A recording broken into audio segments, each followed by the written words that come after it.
મોટાભાગના લોકોને ચા સાથે કંઈક ખાવાની આદત હોય છે અને જેમાં સૌથી સામાન્ય કોમ્બિનેશન છે ચા બિસ્કિટ.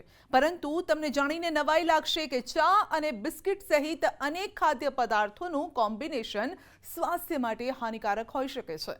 તમારી ખરાબ આદતને તરત જ બદલો, કારણ કે આ 5 ખાદ્ય પદાર્થોનું મિશ્રણ છે ખતરનાક. ચા સાથે બિસ્કિટ, પકોડા અને સમોસા ખાવાનું દરેક વ્યક્તિને પસંદ હોય છે. મોટાભાગના લોકો ચાની ચુસ્કી સાથે આ ખોરાકનો આનંદ પણ માણે છે.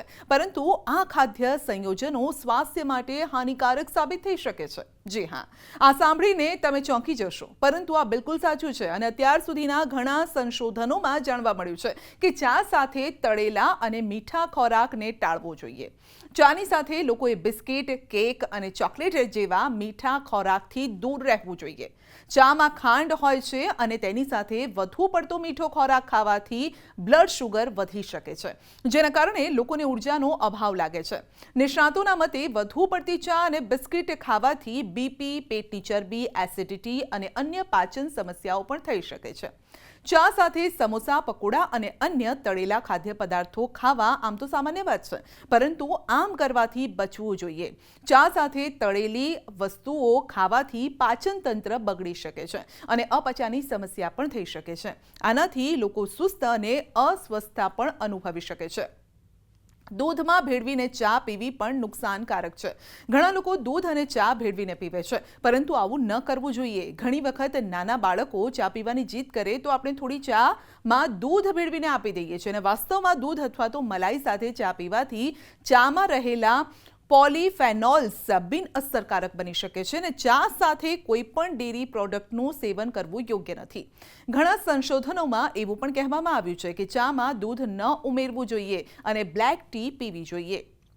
ચાની સાથે નમકીન કે અન્ય નાસ્તાનું સેવન પણ શરીર માટે હાનિકારક હોઈ શકે છે. ફાઇબર અથવા પ્રોટીનથી ભરપૂર ખોરાક પણ કેફીનનું શોષણ ધીમું કરી શકે છે. જો તમે ચા સાથે હાઈ પ્રોટીનયુક્ત ખોરાક ખાશો તો તમારા સ્વાસ્થ્યને તેનો પૂરો લાભ નહીં મળે. માટે આ સંયોજન પણ ટાળવું જોઈએ. સવારે ચા સાથે ઈંડા કે ઓમલેટ ખાવાનું પણ સામાન્ય છે, પરંતુ આવું ન કરવું જોઈએ. ચા સાથે બાફેલું ઈંડું ખાવાથી પાચન સંબંધિત સમસ્યાઓ થઈ શકે છે અને તેથી આવું કરવાનું પણ ટાળો. રિસર્ચ એવું કહે છે કે દૂધવાળી ચા પીવાથી ચાની અંદર રહેલા પોલિફેનોલ નામના તત્વો તેમની પોઝિટિવ ઇફેક્ટ આપણી બોડીને આપી શકતા નથી. તેથી આપણે ગ્રીન અથવા બ્લેક ટી, કોઈ પણ પ્રકારના હાઈ ફાઇબર બિસ્કિટ્સ અથવા પ્રોટીન જેમ કે ચણા અથવા મખાના જેવી વસ્તુ સાથે લેવી જોઈએ. પરંતુ ચોમાસાની સિઝનમાં સૂર્યપ્રકાશના અભાવના કારણે આપણું પાચન તંત્ર થોડુંક નબળું પડેલું હોય છે. એટલે આવો હેવી ખોરાક લેવાથી આપણને ઘણા બધા ડાયજેસ્ટિવ ઇશ્યુઝ જેમ કે ગેસ, એસિડિટી જેવું થઈ શકે છે. એટલે આપણે થોડુંક ધ્યાન રાખીને લિમિટેડ પ્રમાણમાં ચા પીવી જોઈએ. દિવસની ફક્ત 1 થી 2 વાર ચા લેવી જોઈએ તથા ચા સાથે અતિશય તળેલો અથવા ગળ્યો ખોરાક લેવાનું ટાળવું જોઈએ.